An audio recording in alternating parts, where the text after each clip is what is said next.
Saudara-saudaraku yang terkasih, selamat berjumpa di Renungan Harian di channel Katolik kita.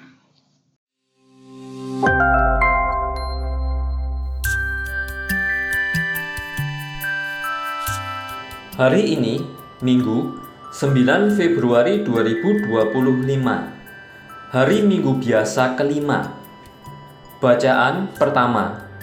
Bacaan diambil dari kitab Yesaya, bab 6, ayat 1 sampai dengan 2a, dilanjutkan ayat 3 sampai dengan 8. Dalam tahun wafatnya Raja Uzia, aku, Yesaya, melihat Tuhan duduk di atas takhta yang tinggi dan menjulang, dan ujung jubahnya memenuhi bait suci.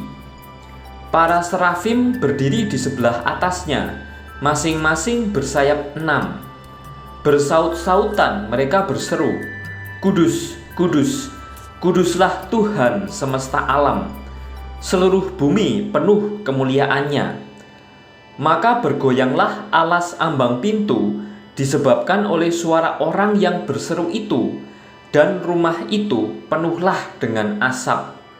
Lalu aku berkata, "Celakalah aku binasa, sebab aku ini seorang yang najis bibir, dan aku tinggal di tengah-tengah bangsa yang najis bibirnya. Namun mataku telah melihat Sang Raja, Tuhan semesta alam."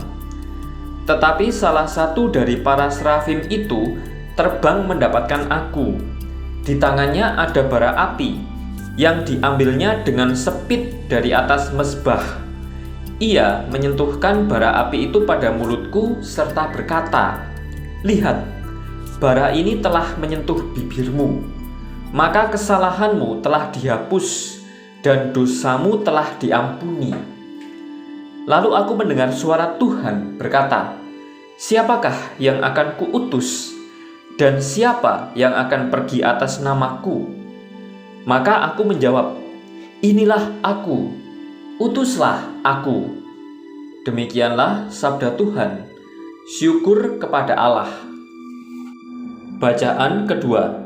Bacaan diambil dari surat pertama Rasul Paulus kepada jemaat di Korintus, bab 15, ayat 1 sampai dengan 11. Saudara-saudara, aku mau mengingatkan kamu kepada Injil yang sudah kuwartakan kepadamu dan sudah kamu terima, dan yang di dalamnya kamu teguh berdiri. Oleh Injil itu kamu diselamatkan, asal kamu berpegang teguh padanya, sebagaimana kuwartakan kepadamu, kecuali kalau kamu sia-sia saja menjadi percaya. Sebab yang sangat penting telah kusampaikan kepadamu, yaitu apa yang telah kuterima sendiri, ialah bahwa Kristus telah wafat karena dosa kita, sesuai dengan kitab suci, bahwa Yesus telah dimakamkan, dan pada hari yang ketiga telah dibangkitkan, sesuai dengan kitab suci, bahwa ia telah menampakkan diri kepada Kefas, dan kemudian kepada ke-12 muridnya. Sesudah itu ia menampakkan diri kepada lebih dari 500 saudara sekaligus. Kebanyakan dari mereka masih hidup sampai sekarang, tetapi beberapa di antaranya sudah meninggal dunia. Selanjutnya Yesus menampakkan diri kepada Yakobus, lalu kepada semua rasul, dan yang paling akhir, ia menampakkan diri juga kepadaku, seperti kepada anak yang lahir sebelum waktunya. Karena aku adalah yang paling hina dari semua rasul, dan tak layak disebut rasul, sebab aku telah menganiaya jemaat Allah. Tetapi berkat kasih karunia Allah, aku menjadi sebagaimana aku sekarang, dan kasih karunia yang dianugerahkannya kepadaku tidaklah sia-sia. Sebaliknya, aku telah bekerja lebih keras daripada mereka semua, tetapi bukannya aku, melainkan kasih karunia Allah yang menyertai aku. Sebab itu, entah aku, entah mereka, begitulah kami mengajar, dan begitu pula lah kamu mengimani. Demikianlah sabda Tuhan. Syukur kepada Allah. Bacaan Injil. Bacaan diambil dari Injil Lukas bab 5 ayat 1 sampai dengan ayat 11. Pada suatu kali, Yesus berdiri di pantai danau Genesaret. Sementara orang banyak mengerumuni dia, hendak mendengarkan firman Allah. Ia melihat 2 perahu berlabuh di tepi danau. Nelayan-nelayannya telah turun dan sedang membasuh jalannya. Ia naik ke dalam salah satu perahu itu, yaitu perahu Simon, dan menyuruh dia supaya mendorong perahunya sedikit jauh dari pantai. Lalu ia duduk dan mendengar orang banyak dari atas perahu. Setelah selesai berbicara, ia berkata kepada Simon, "Bertolaklah ke tempat yang dalam, dan taburkanlah jalamu untuk menangkap ikan." Simon menjawab, "Guru, telah sepanjang malam kami bekerja keras, tetapi kami tidak menangkap apa-apa. Namun karena perkataanmu itu, aku akan menebarkan jala." Setelah mereka melakukannya, mereka menangkap sejumlah besar ikan, sehingga jala mereka mulai koyak. Lalu mereka memberi isyarat kepada teman-temannya di perahu yang lain, supaya mereka datang membantunya. Kedua perahu itu mereka isi dengan ikan hingga hampir tenggelam. Ketika Simon Petrus melihat hal itu, ia pun sujud di depan Yesus dan berkata, "Tuhan, pergilah dariku, karena aku ini seorang berdosa." Sebab ia dan semua orang yang bersama dia takjub oleh karena banyaknya ikan yang mereka tangkap. Demikian juga Yakobus dan Yohanes, anak-anak Zebedeus, yang menjadi teman Simon. Kata Yesus kepada Simon, "Jangan takut, mulai sekarang engkau akan menjala manusia." Sesudah menarik perahu-perahunya ke darat, mereka pun meninggalkan segala sesuatu, lalu mengikuti Yesus. Demikianlah sabda Tuhan. Terpujilah Kristus. Saudara-saudaraku yang terkasih, pada suatu waktu saya mengikuti camp pria sejati sebagai peserta yang diselenggarakan oleh Catholic Family Ministry. Sekarang saya juga sering mendampingi jalannya camp ini. Saya merasa kasih Tuhan menyentuh hati banyak pendosa. Segala kepahitan dan dosa diangkat dan dilepaskan. Orang hidup secara baru. Tidak ada orang yang tidak berdosa, karena di dalam diri orang selalu ada segi keburukan dan kebaikan. Yang ada di dalam diri manusia, tetapi tidak ada di dalam diri malaikat, adalah keburukan. Demikian juga ada di dalam manusia, tetapi tidak ada dalam diri iblis, adalah kebaikan. Oleh karena itu, manusia bisa jatuh dalam keburukan atau dosa. Namun Tuhan dalam kasih-Nya menjadikan orang bertobat dan akhirnya dipakai oleh-Nya. Kita mau bercermin dari pengalaman 3 tokoh dalam sabda Tuhan hari ini, yaitu Yesaya, Paulus, dan Petrus. Tokoh-tokoh ini memiliki cerita masing-masing dalam latar belakang keburukan yang berbeda.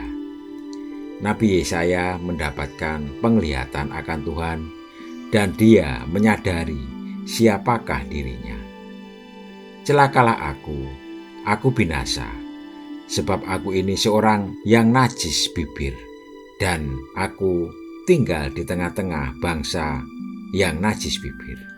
Lingkungannya sudah tidak baik, dan dirinya pun juga berada dalam keadaan yang tidak baik, yaitu najis bibir." Demikian juga dengan Paulus. Ia mengatakan, "Aku yang paling hina dari semua rasul, bahkan tidak layak disebut rasul, sebab aku telah menganiaya jemaat." Petrus pun tidak luput dari dosa, dan dia mengakui, "Tuhan, pergilah dariku, karena aku ini seorang yang berdosa. Apakah ketiga tokoh ini sudah layak dan suci, lalu dipanggil Tuhan untuk menjadi rasulnya? Tuhan selalu melihat bahwa selalu ada kebaikan dan potensi positif dalam diri manusia, khususnya dalam diri Yesaya, Paulus, dan Petrus. Sehingga karena kasih karunia Tuhan, mereka menjadi nabi, rasul yang baik, mempertobatkan orang menjadi baik.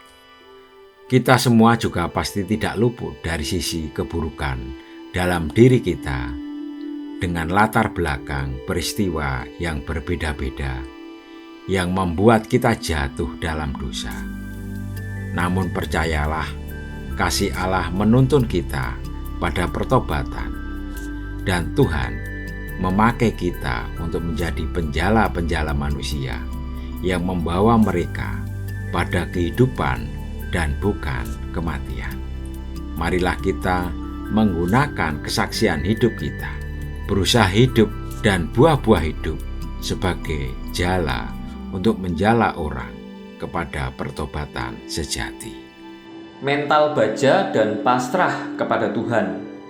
Guru, telah sepanjang malam kami bekerja keras dan kami tidak menangkap apa-apa.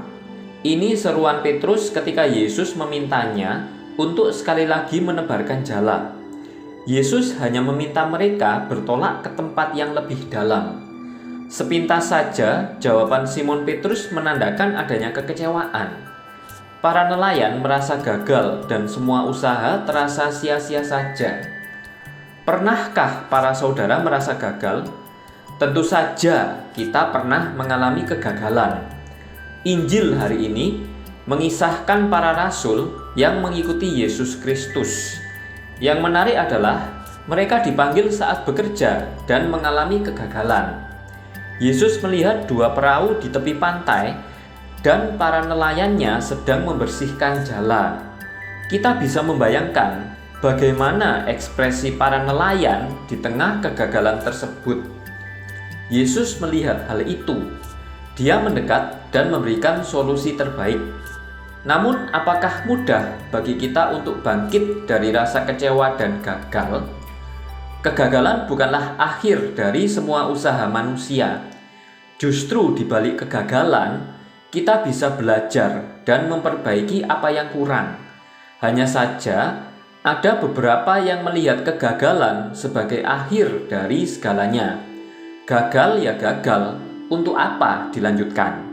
Semua usaha telah dilakukan, jadi untuk apa kita berjuang lagi? Hanya membuang energi saja. Cobalah kita belajar dari Simon Petrus. Dia mengatakan karena perintah Tuhan, ia akan menebarkan jala juga.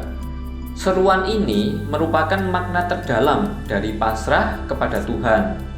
Meskipun tidak melihat jalan keluar, manusia tetap berusaha karena yakin Tuhan selalu mendampingi. Simon Petrus telah memberikan pelajaran terbaik untuk menjadi orang yang pasrah kepada Tuhan. Pasrah bukan hanya berharap, tetapi mencari solusi dan bertindak. Kita tidak diam saja. Kita tidak sibuk tenggelam dalam kegagalan. Kita bisa membayangkan sendiri bagaimana rasa kecewa dan gagal para nelayan. Mereka semalam-malaman berusaha sebaik mungkin, tetapi hasilnya nol. Mental baja Simon Petrus inilah yang mungkin menjadi salah satu alasan Tuhan memilihnya untuk menjadi kepala rasul nantinya. Alhasil, para nelayan mendapatkan ikan dalam jumlah besar, bahkan berlimpah hingga jala terkoyak.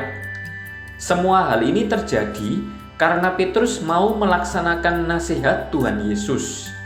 Dia berhasil keluar dari rasa gagal dan kecewa. Orang yang bisa keluar dari rasa gagal akan lebih mudah melihat karya Allah, sama seperti dengan mudah menemukan jarum di tengah tumpukan jerami. Para saudaraku yang terkasih, badai kehidupan setiap orang berbeda-beda. Hanya satu pesan saja, jangan menyerah dengan keadaan. kita harus tetap pasrah kepada Tuhan. Kita bukan pemegang kendali atas apa yang akan terjadi dalam kehidupan kita. Namun, yang pasti adalah kita bisa mendengarkan suara Tuhan dan bagaimana melihat sendiri karya Tuhan dalam hidup. Kita mendapatkan teladan yang luar biasa, yaitu Petrus. Di tengah kegagalan, dia masih bisa berpasrah dan berbuat sesuatu. Di saat mendapatkan ikan yang banyak, dia ingat semua ini adalah karya Tuhan. Sebuah refleksi sederhana, tetapi sering kita lupakan. Kita semua sedang dibentuk Tuhan menjadi penjala manusia. Penjala manusia perlu memiliki mental baja seperti Petrus. Di tengah zaman serba cepat ini, banyak orang mengatakan mental baja telah menurun menjadi stroberi. Begitu indah kulitnya, tetapi rupanya rapuh.